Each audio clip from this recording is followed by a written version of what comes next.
राधे राधे, जय श्री कृष्णा। आज हम लेकर आए हैं मोहिनी अवतार अग्नि पुराण के अनुसार। मोहिनी हिंदू भगवान विष्णु का एकमात्र स्त्री रूप अवतार है। इसमें उन्हें ऐसे स्त्री के रूप में दिखाया गया है जो सभी को मोहित कर ले। उसके प्रेम में वशीभूत होकर कोई भी सब भूल जाता है, चाहे वो भगवान शिव ही क्यों ना हो।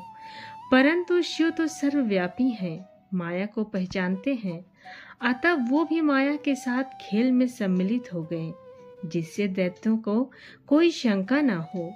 अग्निदेव कहते हैं, वशिष्ठ, अब मैं कुमार व्रता का वर्णन करता हूँ, जिस सुनने पर सब पापों का नाश हो जाता है। पूर्व काल की बात है। देवासुर संग्राम में दैत्यों ने देवताओं को परास्त कर दिया। वे दुर्वासा ऋषि के शाप से भी लक्ष्मी रहित हो गए। तब संपूर्ण देवता क्षीर सागर में शयन करने लगे। भगवान विष्णु के पास जाकर बोले, भगवान, आप देवताओं की रक्षा कीजिए। सुनकर श्री हरि ने ब्रह्मा आदि देवताओं से कहा, देवगण, तुम लोग क्षीर समुद्र को मथने, अमृत प्राप्त करने और लक्ष्मी को पाने के लिए असुरों से संधि कर लो। कोई बड़ा काम या भारी प्रलोभन आ पड़ने पर शत्रुओं से भी संधि कर लेनी चाहिए। मैं तुम लोगों को अमृत का भागी बनाऊंगा और दैत्यों को उससे वंचित रखूंगा। मद्रांचल को मथानी और वासुकी नाग को नेति बनाकर आलस्य रहित हो मेरी सहायता से तुम लोग क्षीर सागर का मंथन करो। भगवान विष्णु के ऐसा कहने पर देवता दैत्यों के साथ संधि करके क्षीर समुद्र पर आए। फिर तो उन्होंने एक साथ मिलकर समुद्र मंथन आरंभ किया। जिस ओर वासुकी नाग की पूंछ थी, उसी ओर देवता खड़े थे। दानव वासुकी नाग के निश्वास से क्षीण हो रहे थे और देवताओं को भगवान अपनी कृपा से परिपुष्ट कर रहे थे। समुद्र मंथन आरंभ होने पर कोई आधार न मिलने से मद्रांचल पर्वत समुद्र में डूब गया। तब भगवान विष्णु ने कछुए का रूप धारण करके मद्रांचल को अपनी पीठ पर रख लिया। फिर जब समुद्र मथा जाने लगा तो उसके भीतर से हलाहल विष प्रकट हुआ। उसे भगवान शंकर ने अपने कंठ में धारण कर लिया। इससे कंठ में काला दाना पड़ जाने से वे नीलकंठ के नाम से प्रसिद्ध हुए। तत्पश्चात समुद्र से वाणुणी देव भी परिजात वृक्ष, कौस्तुभ भ्रमणी गौवें तथा दिव्य अप्सराएं प्रकट हुईं। फिर लक्ष्मी देवी का प्रादुर्भाव हुआ। वे भगवान विष्णु को प्राप्त हुईं। संपूर्ण देवताओं ने उनका दर्शन और स्तवन किया। इससे वे लक्ष्मीवान हो गए। तदंतर भगवान विष्णु के वंशभूत धन्वंतरी, जो आयुर्वेद के प्रवर्तक हैं, हाथ में अमृत से भरा हुआ कलश लिए प्रकट हुए।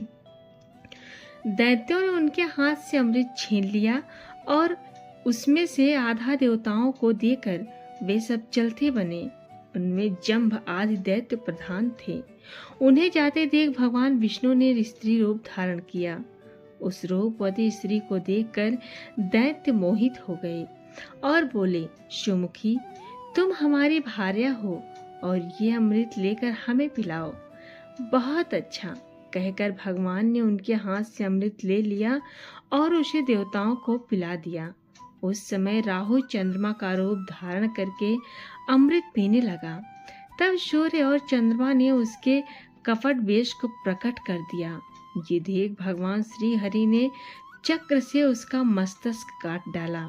उसका सर अलग हो गया और भुजाओं सहित धड़ अलग रह गया।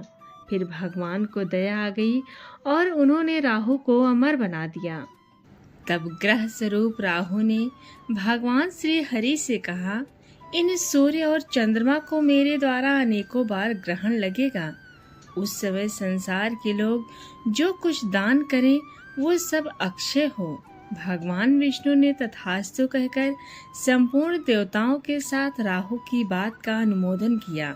इसके बाद भगवान ने स्त्री रूप त्याग दिया, किंतु महादेव जी को भगवान के उस रूप का पुनर्दर्शन करने की इच्छा हुई। अतः उन्होंने अनुरोध किया, भगवान, आप अपने स्त्री रूप का मुझे दर्शन करावें। महादेव जी की प्रार्थना से भगवान श्री हरि ने उन्हें अपने स्त्री रूप का दर्शन कराया। वे भगवान की माया से मोहित हो गए कि पार्वती जी को त्याग कर उस स्त्री के पीछे लग गए। उन्होंने उन्मत्त होकर मोहिनी के केस पकड़ लिए। मोहिनी अपने केसों को छुड़ाकर वहां से चल दी। उसे जाते देख महादेव जी भी उसके पीछे पीछे दौड़ने लगे।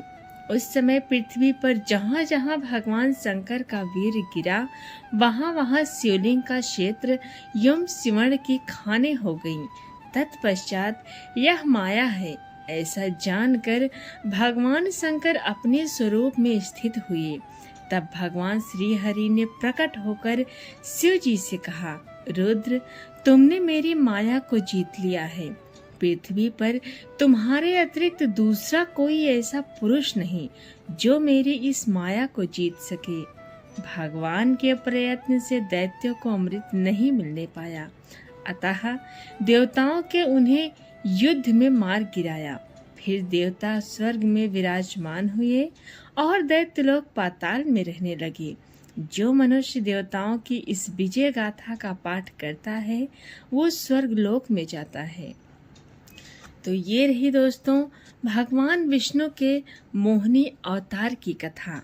आपको कैसी लगी कमेंट ज़रूर करें और वीडियो को शेयर करें और हमारे चैनल को सब्सक्राइब करना तो बिल्कुल भी ना भूलें।